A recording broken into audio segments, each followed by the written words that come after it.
ಎಲ್ಲ ನನ್ನ ಪ್ರೀತಿಯ ಸ್ನೇಹಿತರಿಗೂ ನಮಸ್ಕಾರ. ಎಲ್ಲ ಹೇಗಿದ್ದೀರಾ? ಚೆನ್ನಾಗಿದ್ದೀರಾ ಅಂತ ತಿಳ್ಕೊಂಡಿದ್ದೀನಿ. ನೀವೆಲ್ಲರೂ ಕೂಡ ಚೆನ್ನಾಗಿರಬೇಕು. ಫ್ಯಾಮಿಲಿ ಬ್ಯಾಕ್ಗ್ರೌಂಡಿಂದ ಬಂದವರು ಸಾಕಷ್ಟು ವಿಡಿಯೋಗಳನ್ನು ಮಾಡ್ತೀರಾ. ಫ್ಯಾಮಿಲಿ ಬ್ಯಾಕ್ಗ್ರೌಂಡ್ ಇದ್ದರೆ ಮಾತ್ರ ತಾನೇ ನಿಮಗೆ ಯಾವುದೋ ಒಂದು ಯೂಟ್ಯೂಬ್ ಅಥವಾ ಫೇಸ್ಬುಕ್ನಲ್ಲಿ ಮುಂದುವರಿಕಾಗುತ್ತೆ. ಈ ಸೋಷಿಯಲ್ ಮೀಡಿಯಾದಲ್ಲಿ ಬೆಳಿಬೇಕಂದ್ರೆ ಫ್ಯಾಮಿಲಿ ಬ್ಯಾಕ್ಗ್ರೌಂಡಿಂದ ಬಂದಿದ್ದೀರಾ ಅಂತ ಯಾರು ಕಮೆಂಟ್ ಮಾಡೋದನ್ನು ನಾನು ನೋಡಿದೆ. Thank you. ನಿಮ್ಮ ಕಮೆಂಟ್ಗೆ ನಾನು ಈ ಮೂಲಕ ಉತ್ತರ ಕೊಡ್ತೀನಿ. ಕಳೆದ 7 ವರ್ಷದ ಹಿಂದೆ ನಾನು ಕ್ರಿಕೆಟ್ ಕಮೆಂಟ್ರಿಗಳನ್ನು ಮಾಡ್ತಿದ್ದೆ. 7 ವರ್ಷದಿಂದ ಅಂತಲ್ಲ, ಒಂದು 5-4 ವರ್ಷ ಹಿಂದ್ಗಳೇನೋ ಮಾಡ್ತಿದ್ದೆ. 7 ವರ್ಷದ ಹಿಂದೆ ನನಗೆ ಒಂದು ಕ್ರಿಕೆಟ್ ಕಮೆಂಟ್ರಿಗೆ ನನ್ನನ್ನು ಆಹ್ವಾನಿಸಿದ್ರು 2 ದಿನಗಳ ಮಟ್ಟಿಗೆ. ಅಂದರೆ ಇಂದು ಸಂಜೆ 6 ಗಂಟೆಗೆ ಹೋದರೆ ನಾಳೆ ಸಂಜೆ ಅಥವಾ ರಾತ್ರಿ 8 ಗಂಟೆ ತನಕ ಕ್ರಿಕೆಟ್ ಕಮೆಂಟ್ರಿ ಇರ್ತಿತ್ತು. ನಾನು ಹೋದೆ. ಆ ಟೈಮಲ್ಲಿ ನನ್ನ ಹತ್ರ 2 ವೀಲರ್ ಸಹಿತ ಇದ್ದಿರಲಿಲ್ಲ. ಆಯಿತು, ನೀವು ನಂಬ್ತಿರುವಿಲ್ಲೋ, ನನ್ನ ಹತ್ರ 2 ವೀಲರ್ ಸಹಿತ ಇದ್ದಿಲ್ಲ. ಆಯಿತು, ಯಾವುದೋ ಬಸ್ಸಲ್ಲಿ ಯಾರ್ಯಾರ್ದೋ ಗಾಡಿ ಅಡ್ಡ ಹಾಕ್ಕೊಂಡು ಸಂಜೆ 6 ಗಂಟೆ ಒಳಗೆ ನಾನು ಅಲ್ಲಿ ರೀಚ್ ಆದೆ. ಕ್ರಿಕೆಟ್ ಕಮೆಂಟ್ರಿ ಮಾಡಿದೆ ಸಂಜೆ 6 ಗಂಟೆಯಿಂದ ಬೆಳಗ್ಗೆ 5 ಗಂಟೆ ತನಕ. ನಿದ್ದೆ ಎಲ್ಲ ಬಿಟ್ಟು ಮಾಡಿದ ಮೇಲೆ ನನಗಲ್ಲಿನ ಆಯೋಜಕರು ಯಾರೋ ಒಬ್ಬರು ಹೇಳಿದರು,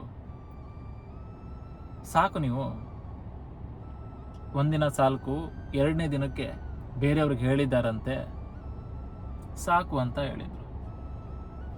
ನಾನು ಅವ್ರ ಹತ್ರ ಹೇಳಿದೆ, ನನ್ನನ್ನು 2 ದಿನಕ್ಕೆ ಬರಲಿಕ್ಕೆ ಹೇಳಿ, ಈಗ 1 ದಿನಕ್ಕೆ ಸಾಕು ಅಂತ ಹೇಳಿದ್ರಂತಲ್ಲ.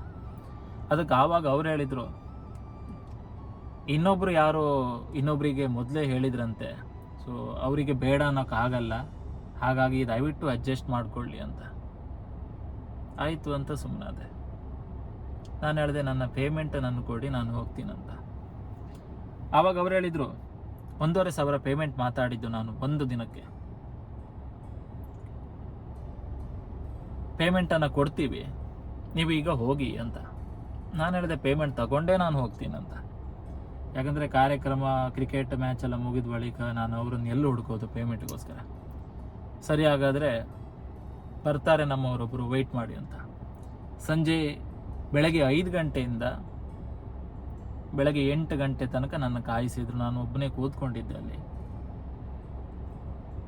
ಅದಾದ ಬಳಿಕ ಒಬ್ಬರು ಆಯೋಜಕರು ಯಾರೋ ಬಂದರು. ಏನಂತ ಕೇಳಿದೆ, ನಾನು ಪೇಮೆಂಟ್ ಅಂತ ಹೇಳಿದೆ. ಅವ್ರ ಕಿಸೆಯಿಂದ 500 ರೂಪಾಯಿ ಅಂತ ತೆಗೆದುಕೊಟ್ಟು, ಥ್ಯಾಂಕ್ಸ್, ತುಂಬ ಉಪಕಾರ ಆಯಿತು ನೀವು ಬಂದಿದ್ದು ಅಂತ ಹೇಳಿದರು. ನಾನು ಹೇಳಿದೆ, 1 ದಿನಕ್ಕೆ 1,500 ಮಾತಾಡಿ ಸರ್, ನೀವು 500 ರೂಪಾಯಿ ಕೊಡ್ತಾ ಇದ್ದೀರಂತ. ಅದಕ್ಕೆ ಅವ್ರು ಹೇಳಿದರು, ಇಷ್ಟೇ ಕೊಡೋಕ್ಕಾಗೋದು, ಬೇಕಾದರೆ ತಗೊಂಡು ಹೋಗಿ, ಇಲ್ಲ ಬಿಡಿ ಅಂತ. ನಾನು ಆ ಕ್ಷಣ ನನ್ನ ಅಮ್ಮನಿಗೆ ಕಾಲ್ ಮಾಡಿದೆ. ಅಮ್ಮ, 1,500 ಹೇಳಿ ನನಗೆ 500 ರೂಪಾಯಿ ಕೊಟ್ಕೊಂಡು ಬೇಕಾದ್ರೆ ತಗೊಂಡು ಹೋಯ್ನಿ, ಇಲ್ಲಾಂದರೆ ಬಿಡಿ ಅಂತ ಇದ್ರು ಅಂತ ಹೇಳಿದೆ.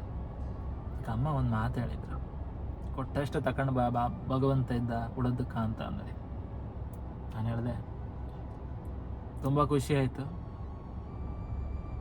ಹೌದು, ನೀವು ಕೊಟ್ಟಿರೋ 500 ರೂಪಾಯಿ ಸಣ್ಣ ಮೊತ್ತವೇನಲ್ಲ, ಆದರೆ ಏನೋ ಒಂದು ಪೇಮೆಂಟ್ ಮಾತಾಡ್ಕೊಂಡು ಬಂದಿರ್ತೀವಲ್ಲ ಸರ್, ನನಗಷ್ಟು ಸಿಗಲಿಲ್ಲ, ಪರವಾಗಿಲ್ಲ, ಭಗವಂತ ಎಲ್ರಿಗೂ ಒಳ್ಳೇದು ಮಾಡಲಿ ಅಂತ ನಾನು ಅಲ್ಲಿಂದ ಬರ್ತೆ.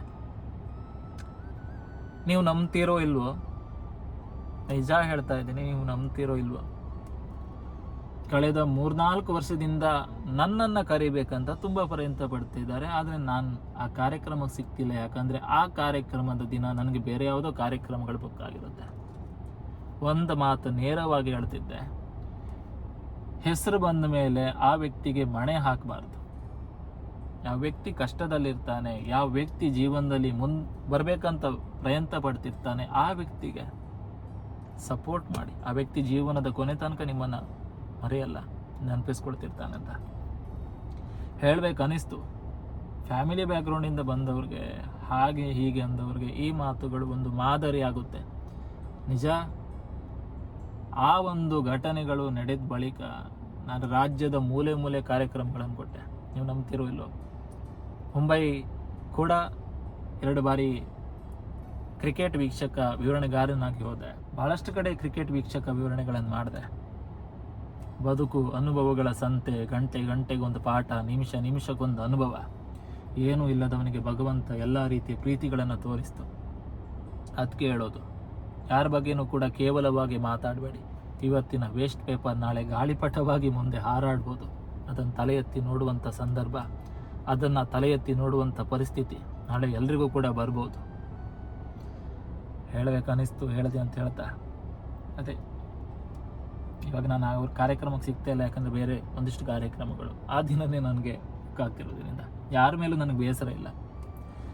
ಜೀವನದಲ್ಲಿ ಪ್ರತಿಯೊಬ್ಬ ವ್ಯಕ್ತಿಯೂ ಕೂಡ ಒಂದಲ್ಲ ಒಂದು ದಿನ ಸೋಲ್ಲೇಬೇಕು.